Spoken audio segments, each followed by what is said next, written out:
मुंबई से करीब करजत में हिंदू मुस्लिम भेदभाव पैदा करने की कोशिश के मामले में बाकायदा तौर पर एनएचआरसी ने नोटिस जारी करते हुए रियासती सरकार को जवाब देने का पैगाम दिया है। बता दें आपको कि जिस तरीके से मुंबई से करीब करजत में एक टाउनशिप प्लानिंग के तहत जो है मुस्लिम बस्ती बसाने का मामला सामने आया है और इस मुस्लिम बस्ती में यानी इस टाउनशिप में सुकून एम्पायर इस नाम है कंस्ट्रक्शन कंपनी का। इसने जो है मुसलमानों के लिए यहाँ पर सहूलत फराम करने की बात कही है। यहाँ मस्जिद मदरसे मकातिब और मुसलमानों के मजहबी उमूर के लिए जगह मुख्तस करने की बात की है, जिसके बाद ये मामला सामने आया है क्योंकि इस कंपनी ने इश्तिहार दिया था और सोशल मीडिया पर यह इश्तिहार वायरल है, जिसमें एक हिजाबी खातून बाकायदा तौर पर इसकी तशहीर कर रही है और ये कह रही है कि इस्लामी तर्ज जिंदगी जो है यहाँ पर मुयसर आएगी और यहाँ पर जो है बच्चे इस्लामी तालीम भी हासिल करेंगे। यहाँ मदरसे होंगे, मकातिब होंगे और तमाम इस्लामी उमूर को जहन में रखते हुए ये सोसाइटी तैयार की गई है और इसी मुनासिबत से मुसलमानों को यहाँ फ्लैट फरोख्त किए जाएंगे। जिसके बाद जो है सियासत इस पर तेज हो गई है। बीजेपी और शिवसेना ने इसे लैंड जिहाद और मुसलमानों की बस्ती बसाने के मामले में इसे छोटा पाकिस्तान तक कह दिया है। जिस तरीके से बता दें कि आप अब जो है माहौल इस कदर खराब हो गया है कि नफरतें इस कदर बढ़ गई है कि मुसलमानों के इलाके अलग होते हैं, हिंदुओं के इलाके अलग होते हैं, लेकिन पहले इस तरह के माहौल नहीं थे। लेकिन जिस तरीके से बता दें कि एनएचआरसी ने जो नोटिस जारी किया है 1993 एक्ट के तहत ये नोटिस जारी की गई है, इसको बताया है कि ये भेदभाव पैदा करने वाला और डिस्क्रिमिनेशन वाला मामला है, इसलिए जो है किसी को इस तरह की इजाजत नहीं दी जा सकती। लेकिन बता दें आपको कि जिस तरीके से अगर कोई मकान या फ्लैट फरोख्त करना चाहता है तो उसे इजाजत है, लेकिन जो प्रोपेगेंडे किए जा रहे हैं यानी बिल्डर ने जिस तरीके से इस मामले में ये कहा है कि मुसलमानों को यहाँ फ्लैट दिए जाएंगे, अगर वो इस मामले में इस तरह के इश्तिहार जारी नहीं करता तो एनएचआरसी नोटिस जारी नहीं करती। लेकिन इस मामले में ये ध्यान में रखा गया है कि यह मामला जो है भेदभाव पैदा करता है। जिस तरीके से बताया कि मुंबई शहर ही नहीं, मीरा रोड में कुर्बानी के मसले पर लेकर और दूसरे बिल्डिंगों की सोसाइटीज में कुर्बानी के मामले में कई तनाजे खड़े हो चुके हैं, इसलिए अब जो है यहाँ मामला जो है दो फिरकों में नफरत के पैदा हो रहे हैं। जैसे कि पहले लोग मिलजुल के रहा करते थे, सोसाइटी एक होती थी और यहाँ जो है मुसलमान अपने त्योहार मनाते थे, हिंदू अपने त्योहार मनाते थे, लेकिन अब ऐसे मामला नहीं है क्योंकि मीरा रोड में सोसाइटी में कुर्बानी के मामले में काफी तनाजा खड़ा हुआ। इसके साथ मुंबई सेंटर में भी कुर्बानी का मसला खड़ा हुआ। इसके अलावा मुंबई के मुताबिक इलाकों में कुर्बानी के मामले में तनाजे पैदा होते रहे हैं और महाराष्ट्र भर में ये हालात पैदा हुए हैं। पहले ये हालात नहीं थे, लेकिन जिस तरीके से जो मजहबी जुनूनी पैदा हो रहे हैं उसमें सरकार को यह गौर करना होगा कि किस तरीके से जो है एक तबके को टारगेट भी किया जाता है। अक्सर और बेशतर सोसाइटीज में जो है जैन सोसाइटी होती है, क्रिश्चियन सोसाइटी होती है, हिंदू सोसाइटीज होती है और दूसरे सोसाइटीज में बाकायदा तौर पर अलग ऐलान ये काम नहीं किया जाता, लेकिन कई सोसाइटीज में मुसलमानों को फ्लैट नहीं दिए जाते। इसके साथ ही मुसलमान तो छोड़िए, इसके साथ ही जो हिंदू होते हैं उन्हें भी फ्लैट जो है गुजराती सोसाइटीज में नहीं दिए जाते क्योंकि वो मटन और मांस खाते हैं। इस तरह की चीजें जो है समाज में भेदभाव पैदा करती है, इस पर भी सरकार को गौर करना चाहिए।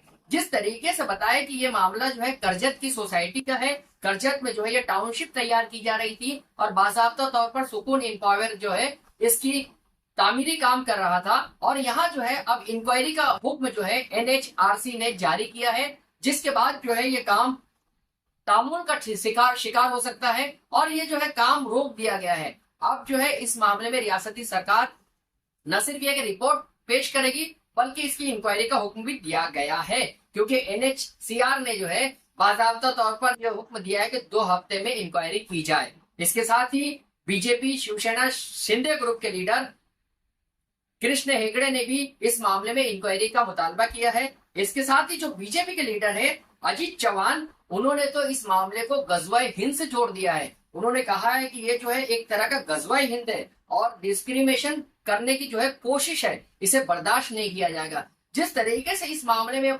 सियासत शुरू हो गई है, इससे ये बात वाज़ेह है कि किस तरीके से जो है नफरत को पैदा किया जाता है और नफरत के बीज बोए जाते हैं।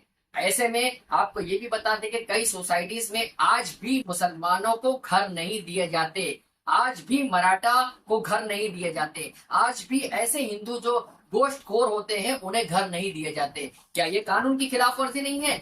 लेकिन जो है ये सोसाइटीज अलग ऐलान ये काम नहीं करती, जबकि करजत के जो बिल्डर ने ये काम किया है वो अलग ऐलान किया है, इसलिए उसे नोटिस दी गई है और काम रोक दिया गया है। जहां के इंसाफ की खास रिपोर्ट में हम आपको बताएंगे कि किस तरीके से शिंदे ग्रुप के लीडर ने इस मामले को सियासी रंग दिया है और बीजेपी के जो जवान है उसने किस तरीके से गजवा हिंद का है और इसे भेदभाव पैदा करने और जिस तरीके से जो है नफरत का पैगाम आम किया जा रहा है इस बिल्डर्स को लेकर और इश्तिहार को लेकर। लेकिन इस तरह के काम जो है तमाम बिल्डर्स अपने तौर पर करते हैं, लेकिन वो इश्तिहारबाजी नहीं करते। लेकिन इस बिल्डर ने इश्तिहारबाजी की है और उस पर कार्रवाई भी कर दी गई है। इस मामले में क्या कहा इन लीडरान ने, देखिए जहां के इंसाफ की इस खास रिपोर्ट में। जब सोसाइटी में अपनी फैमिली के लिए प्रिंसिपल्स कॉम्प्रोमाइज करने पड़े तो क्या वो सही है? सुकून एम्पायर में रीडिस्कवर करें authentic community living, like minded families जो सेम वैल्यूज शेयर करती हैं। किड्स बिल्कुल हलाल एनवायरनमेंट में सेफली ग्रो कर रहे हैं। एल्डर्स को रिस्पेक्ट और केयर मिलता है नेचुरली। प्रेयर स्पेसेस और कम्युनिटी गैदरिंग्स वॉकिंग डिस्टेंस में है। Peaceful surrounding with spiritual wellness. ये इन्वेस्टमेंट सिर्फ आपके पैसों को नहीं, आपकी फैमिली के फ्यूचर को भी सिक्योर करेगा। वैल्यूज ड्रिवन कम्युनिटी एक्सपीरियंस करो। दिस वीकेंड खुद विजिट करके डिफरेंस फील करो। जो ये प्रोजेक्ट के बिल्डर है उन्होंने प्रोजेक्ट भेजने के लिए कई एडवर्टाइजमेंट और प्रमोशनल फिल्म सोशल मीडिया के लिए बनाए हैं। इसमें कई फिल्म्स तो ठीक लग रहे हैं, लेकिन कई फिल्म्स में ऐसे दर्शाया गया है कि ये प्रोजेक्ट सिर्फ एक समुदाय के लोग ही खरीद सकते हैं और सिर्फ एक समुदाय के लोग इस प्रोजेक्ट में रह सकते हैं, जो बिल्कुल गलत है। हम ये बिल्डर्स से और डेवलपर से आग्रह करेंगे कि ऐसे जो फिल्म्स है वो तुरंत वापस ले ले, विड्रॉ कर ले। और इसके अलावा जो हमारी राज्य सरकार है ऐसे जो एडवर्टाइजमेंट बनाते हैं और समाज के बीच में दरार पैदा करने की कोशिश कर रहे हैं, इसके ऊपर भी हमारी कड़ी नजर रहेगी। सिर्फ एक धर्म के लोगों के लिए घर बनाए जाएंगे, इसी धर्म के लोगों को घर बेचे जाएंगे। ये एडवर्टीजमेंट कोई बनाता है और प्रसारित करता है, यही सबसे बड़ा गुनाह मुझे लगता है। ये भारत के संविधान को दी गई चुनौती है। इस तरीके से एक इलाके में एक ही कम्युनिटी को घर बेचे जाएंगे, एक तरीके से ये गजवाए हिंद है। ये भारत के संविधान में जिस तरीके से सभी लोगों को पूरे अधिकार दिए गए हैं उसके खिलाफ ये बात है।